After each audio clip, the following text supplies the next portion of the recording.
Today in our 2014 Ram 2500 Crew Cab, we're going to take a look at and also show you how to install the DeeZee Rough Step running boards.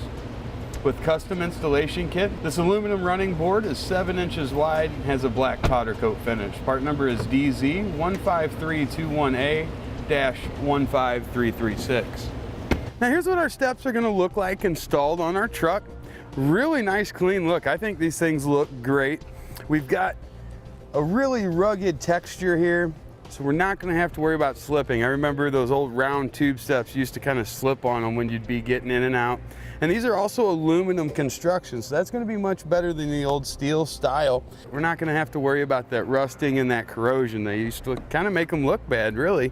To add to that, we've got the NRT powder coat finish. It's going to be very, very durable, so even after years of use getting in and out, we really shouldn't have to worry about any rusting.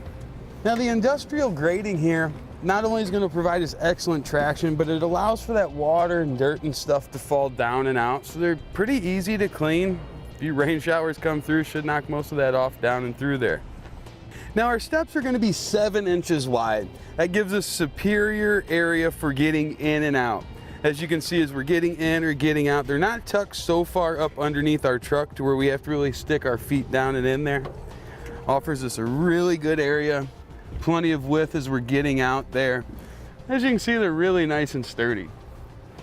Now we're going to have a couple boxes with our parts. We're going to have our bracket kit, and then we're going to have our running board box. That's going to be the longer one, of course. Inside that box, we're going to have our end caps. They look just like this, and the plates for our end caps. What we're going to do is place these right down on top. We're going to take the provided hardware, the flat washer on it, and we're going to drop those right down through our holes that are just in from the outside holes. So the second hole in on each side. And flip that over. Place 2 more flat washers on. And then just very loosely install our hex nut. Now we're going to have 4 of these to do. Got all the hardware provided for them, so you want to go ahead and just get those pre-assembled. We'll be putting these on our running board a little bit later. Just want to ensure you have a little bit of a gap on each side there. Now we need to position our nut zerts in location. We've got 6 locations on each side we're going to be placing them in, and they're going to be pretty easy to find. Now with this being the crew cab model, we've got 3 sets on each side. You can see it's just the hexagonal shaped hole. We've got one here. It's going to be right behind our wheel well. Now we come back a little bit further, just about where our 2 doors meet. We've got 2 more, and then here closer to the rear of the door. Now these are going to be the exact same on each side. Now we're ready to take our nut zert tool. We want to thread on one of our nut zerts. And we're going to start it with the nut in position. Once we have it started, we'll get them all started, then we'll come back without the nut on our tool and finish torquing them down. So we'll slide that in position, put our 13mm, I like to use a ratcheting wrench on there. We want to hold the center bolt and then tighten down the nut. You'll see how it's kind of a little bit loose there. Once that's stiffened up like that and it doesn't wiggle, let's go ahead and back it out. We're going to do that for the 5 remaining holes here on the driver's side. Then we'll come back without the nut installed and apply our final torque to it.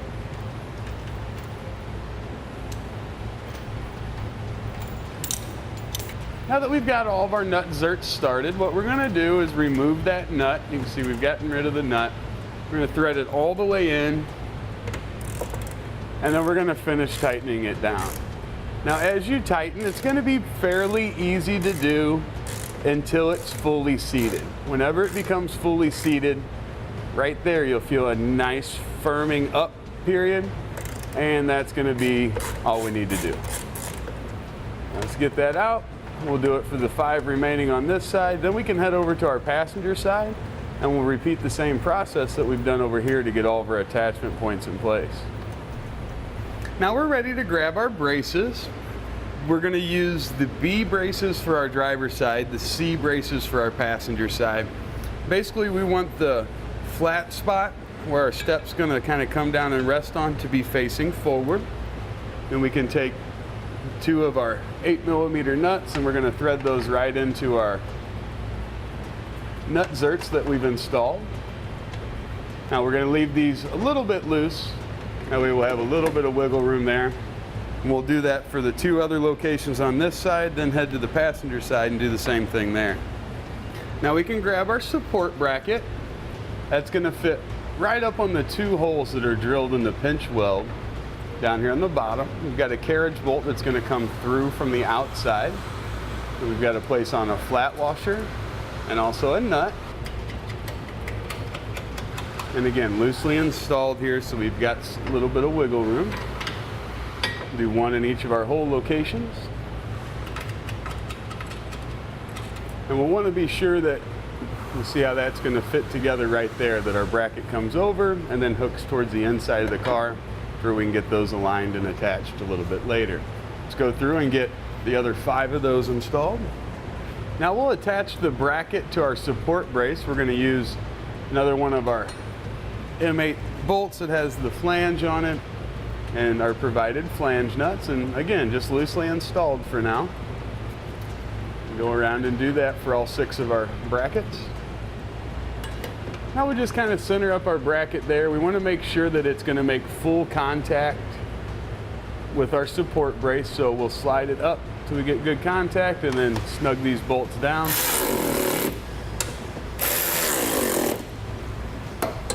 Now we'll move on to tightening down our carriage bolts. This we're going to use a 7/16 for.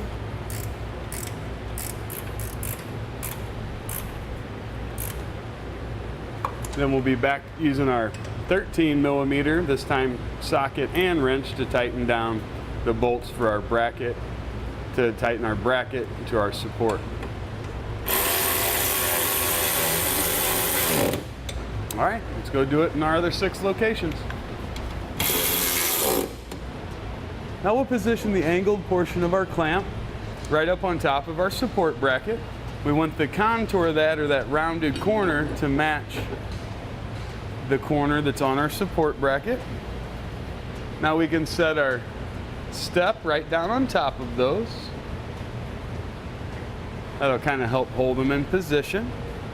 Now we've got our upper portion of that bracket, and we'll get these slid in from the end.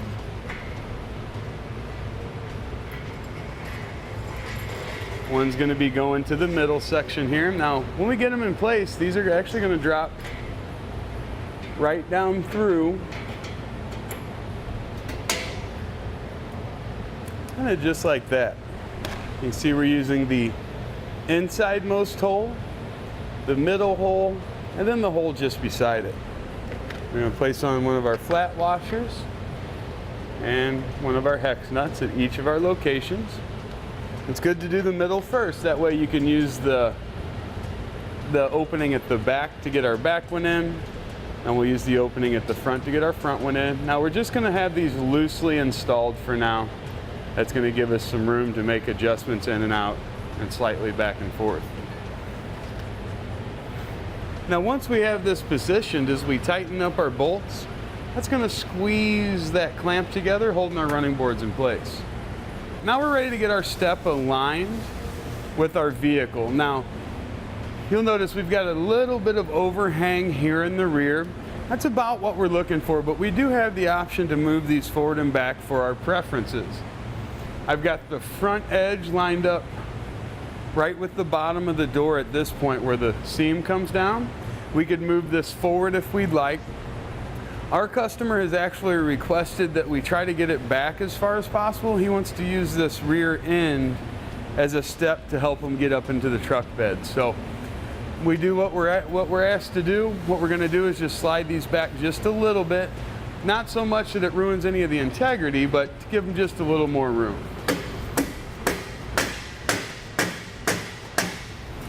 All right, then I also want to check and make sure that my step is right even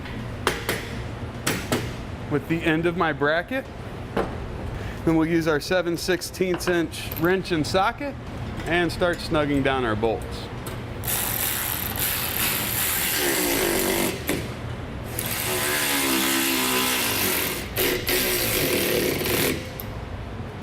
Now we can take our end caps, slide them right over, and we can get those secured in place.